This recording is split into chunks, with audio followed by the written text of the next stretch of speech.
Hi everyone. So welcome to this video interview series, right? It's my part 2, right? So this is my the second time interviewing Mr. Pt.2, Traven, right? So hi Traven, thanks for coming on to this interview. Hi Ma, how are you doing? Yeah, so it's been quite a while since we did our first interview, right, about last year. But I think right now, right, it's ever more so important for a lot of our guys watching this, right? Like a lot of them are full-time employees, and some of them might be actually facing a lot of challenges in this entire climate right now, right? The whole COVID virus, the whole economy, right? So, like what I did, right, is actually to bring Traven here to actually share some wonderful, powerful insights that could really help you, right? So, Traven, right, we just share a quick introduction about. I know people have been talking to you, getting you for consultation at one-on-one. So, what are some of the biggest tips you have for people right now, whether they have already might have lost their job or those that are already might be challenged or they're still worried about what's going to come for them? Okay, I think I would rather share a 5-step framework for people to actually follow because it depends on case by case, right? For example, if you are directly impacted by the crisis, let's say you are in tourism, transportation, then there will be a different strategy compared to the people who are in, let's say, tech sector or other sector, right? So I think the first step is actually you need to assess the external environment. For example, what industry you are in and how badly this virus is going to last, etc. So this one is actually important to know what industry and how much you are going to impact it. And is it directly, is it indirectly, and how much time do you actually have? Because I have friends who actually got retrenched already, so their situation will be different. They need to take more actions more aggressively. Yeah. All right. So with the next point is actually assess of yourself. Like as an employee, if you need to be employed, right, you need to ask yourself what skills do you actually have and what experience do you have. You need to actually get yourself ready in terms of like understanding what's your strength, what's your weakness. Those are the basics, but at the same time, this is a different times. You need to prepare to actually pick up new skills. Yep. All right.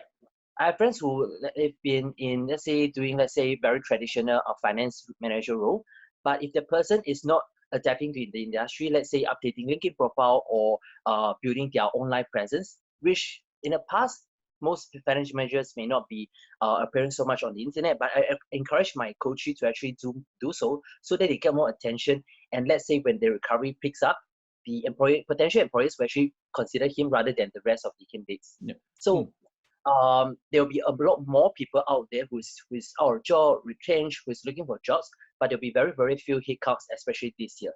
Yep. So this is a reality that we need to be aware of before we actually go deeper into the strategy. We need to look at the bigger picture. So the first step, assessing the external environment. The second step is to assess your internal skill set and experience and what other skills you need to pick up during this period. Yep. All right. And that's why I'll go into this third point, which is on the mapping out your action plan. All right. This is a lot got to do with this employability skill. Many times, especially during the good times, most people are very comfortable doing their job, doing what they love doing, everything is fine. But until now, they realize that, okay, they are not sure how to actually do a career switch, how they should applying for jobs, how they should reach out to recruiters. And this is what I call the employability skills that they need to actually really brush up. All right. And this including like updating their resumes, get themselves ready for, let's say, if recruiter calls them, and if there's on any opportunity, they need to have an updated resume and an impressive one to really stand out from the crowd. Right. Other than that, there's few more things they need to do as well. Besides the traditional method of a resume, they need to definitely need to update their LinkedIn profile. This is a necessary. It's not a good to have. This is a must. Correct. Especially in this era whereby the employers and the recruiters are using LinkedIn mostly to actually look for talents. So they need to build their brand, and it's not about stepping out a profile and leave it there. It's about consistency, building your own presence, interacting with the relevant potential peers, bosses in the future. Start building that actually right now instead of like waiting for any chance of like retrenchment or change of job later. Yep. So these are the steps the person needs to actually build first. And a few other things under employability skills, including like interview tips, interview skills. Yep. So how do you actually answer those interview questions? Is you need actually practice. All right. You can't just wait for a time whereby you need a job, whereby you got news from your manager that your head of department that okay, your job got affected, and then you'll be like totally stunned, and then you are not prepared on like how should I go for interview, and you do not want to spoil the chance by making that interview your first interview. I think people need to really slow down and digest the points, because let's say if you really like about this job, you really need a job, but you shouldn't make that the first few interviews. You should have already interviewed many other companies, and then you have many other choices out there, and then you would have better skills to interview for the job that you really need and want. Yep. All right, this is a lot more about preparations, and you need to take actions according with your timeline. So let's say if my job is so far is so good, but I need to work a plan. Let's say in the next 6 months, what are the things I should do? All right. Yep. For example, I will spend my first week looking at assessing myself and also externally. But week 2, I'll be moving into like, for example, what are the other skills that I need to gain, and then maybe the week 3, I will then be connecting with some potential HR hiring managers and to reach out to chat with them. And that's actually strategic plan. The person needs to actually plan out and execute on it. Yep. So from there, the person needs to get feedback to improve further. So that's why I call the final step, which is the review, the 5th step, to make it a cycle. It's not about 1, 2, 3, 4, but it's actually a loop that person needs to actually adopt, because a lot of things are changing very fast in the job economy. So those are the steps that person needs to actually be aware of. Yeah. All right, so thanks for sharing the 5-step framework, right? I feel that that's very important. So firstly, as in like you said, we first have to assess what's outside, right, the external industry, then assess ourselves, our own skill sets, and then take steps required to respond to the external and the internal requirements, right? So if I can ask, right now, we have 2 big groups, right? One are those people that, yes, the companies are definitely affected, right? And then the second group, which is those companies that might not seem as affected or indirectly, right? Which is not a big impact. So at least for the first group, right, I think this is the more pressing needs, right? What are some of the specific action steps you feel that they can take right now, right? Like most urgent ones you feel that will be really beneficial to them, right? Whether they have lost their jobs or you feel that they're actually on the verge of potentially losing their jobs. Yeah. Okay, I think the first step they should definitely do is to check out the support from government, because I think these are the special group that they are impacted the most, and then there's not much time for them to react, not much time for them to actually work out a plan and have the luxury of time to actually review their plan. So they do not have the luxury. They have to actually check if there's any support from the government, because if I'm not wrong, there's actually some articles published by the MOM actually recently about some retrenchment guidelines, and so there will be some fundings to help them to survive through this period. So that is the first thing they need to actually do in order to buy time, right? So this to me is actually very important, because they shouldn't just be jumping to any other job to them, but they should buy some time in terms of their cash flow, hopefully to settle their personal cash flow issue if they had the time. And that's when they and while working on the long-term plan, such as like finding the next job, the next better job, they should also think of ways to increase their cash flow, which is by taking some temp jobs and some other cash flow coming in. It could be, let's say, be a delivery man. Why not, right? If that is some things they can do to actually continue to work and get some income.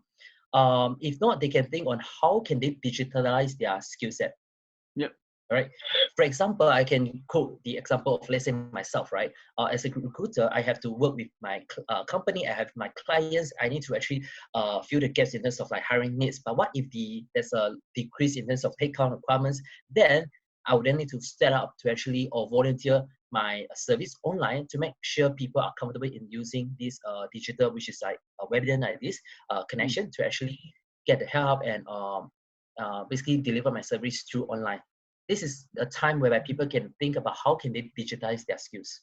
I have seen even like dentists coming online, sharing what they actually, what's their day-to-day life. So of course, in this period, next few months, they wouldn't expect any increase of their businesses, revenues, or chances of getting employed, but they need to make good use of this time so that they get the attention. When the recovery picks up, because now we are in recession, but when recovery picks up, that's when the hiring gets going again. The game plan is to actually make them to be the preferred choice when the recovery picks up. Yeah. All right. But temporarily, they need to think of other sources of income, diversify their skill set, and they could even, pick up other hobbies like even tarot card reading, yoga, and do some training. Why not? This is how they actually build their career. Because one thing, a lot of people, why they are stuck in this position whereby they are totally lost, jobless, and they are like, whoa, totally missing, is the fact that they take their job as a career. So this is one of the very, very big mistakes people out there is making. Okay. All right. Like for example, you could be a marketing manager, but if you take this job as your career, and then what if this job is actually cut? Then you're gone. You're gone case. No opportunity given to you. But what if your career is actually about helping people with marketing? So day job, you work for a company helping them on marketing skill. but you have interest, let's say, in even martial art, in some other things that you love doing, and you can kind of like turn those habits, hobbies into chargeable skill set or training. So that's how you can actually survive through this crisis. Because at this point, we are not talking about helping you to have a career leap to like career growth and getting a good salary, but you need to learn how to survive during this period first. Yeah. Then when the recovery picks up, that's when people actually remember, oh, actually there's this guy who has been very prominent during this crisis, always been value adding to people, and that's what people want. All right, I can use an example because recently I've spoken to one of my coaches as well. Let's say he himself is a finance manager.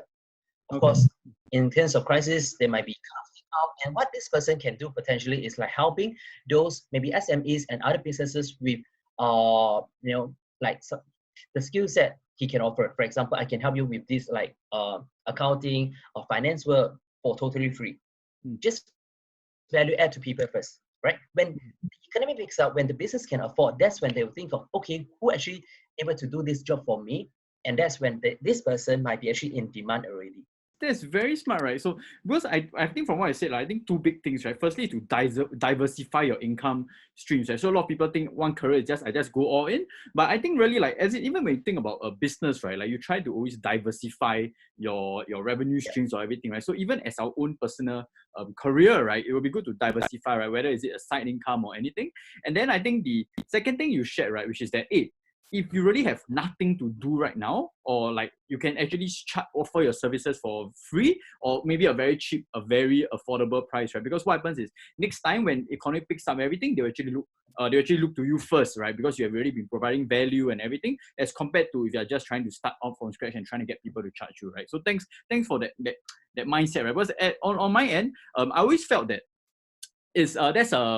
you are really being like very entrepreneurial minded, right? By thinking of that, and that's how more people should think, like how not just a pure employee just trying to work for that everyday sum, right? But I still think from entrepreneurs or entrepreneur kind of point of view.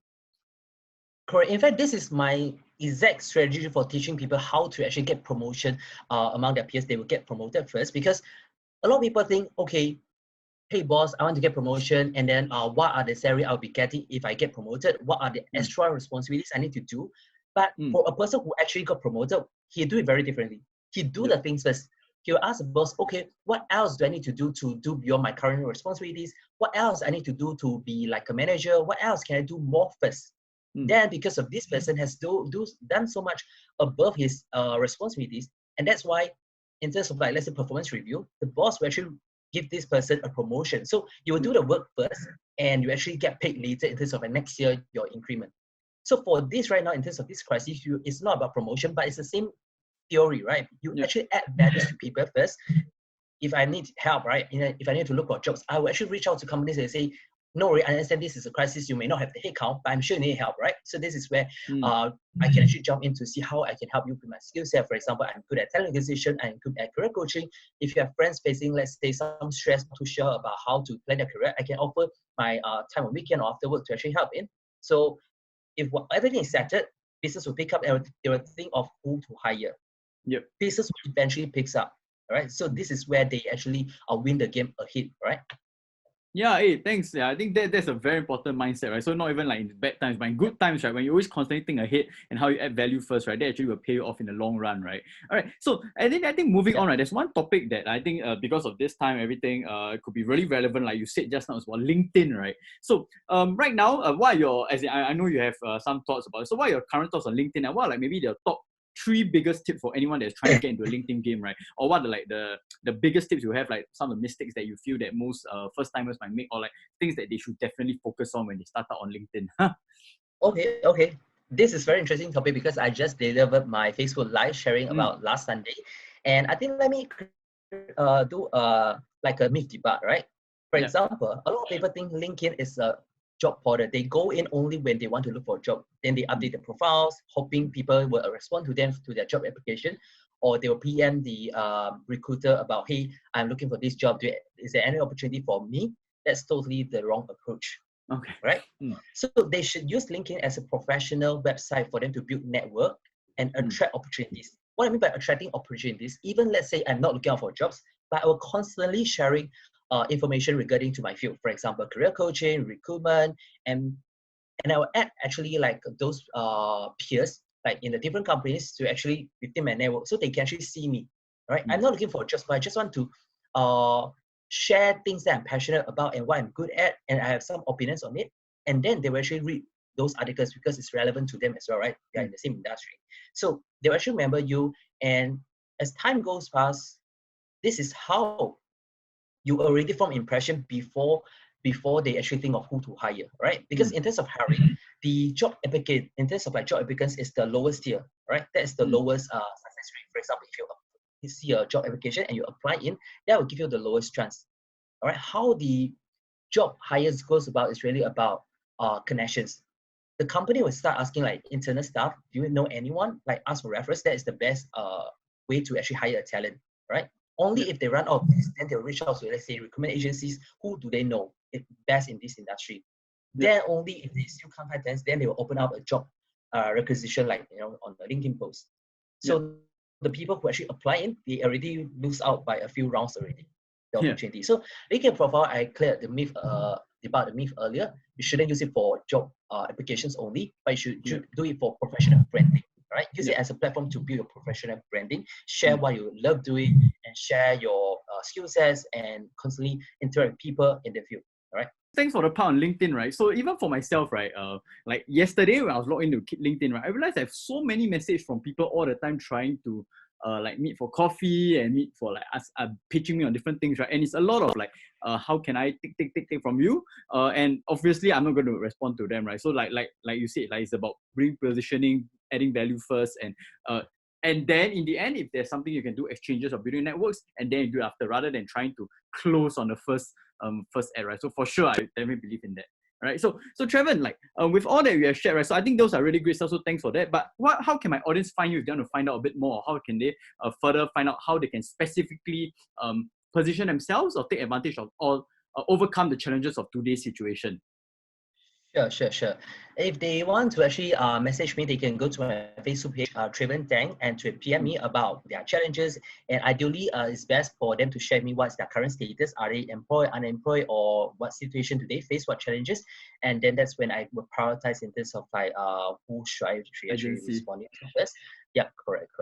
Yeah, so if they want to check out my own experience, they can also search me on LinkedIn to see how I build my profile. Of course, it's not the best out there, but at least they can have some profile to reference. They can also, but I don't recommend them to message me over LinkedIn because I have tons of messages daily over there. So it's best to contact me for career coaching wise. It's best through Facebook page. If not, they can drop me an email to travendang@gmail.com. Okay, Ken. So I'll put the links out there. So anyway, thanks, Traven, so much for sharing your value, right? Like it is definitely a challenging time for most of us. So thank you for providing value. And definitely we'll see you online soon, right? One last thing to share, because of this crisis, I'm also taking this opportunity to raise some funds for the charity that I support, which is the Make-A-Wish Foundation. So for all the costs, I'm just requesting for any amount of donation to Make-A-Wish charity foundation through my campaign. So I can share the link also, but it's totally like any amount. It can be even $1. I just want to make people be committed of their actions. So that's why I implement this. And at the same time, raising funds for charity in times of this crisis. Hey, thanks for the initiative. I think that's really cool. I'm going to donate for sure. Send me a link and I'll do one for sure. Right? Cool. Thanks. All right. Yeah. All right. Thanks, Traven. So hope to see you soon and talk to you soon. All the best. All right. Thank you. Bye-bye. Bye.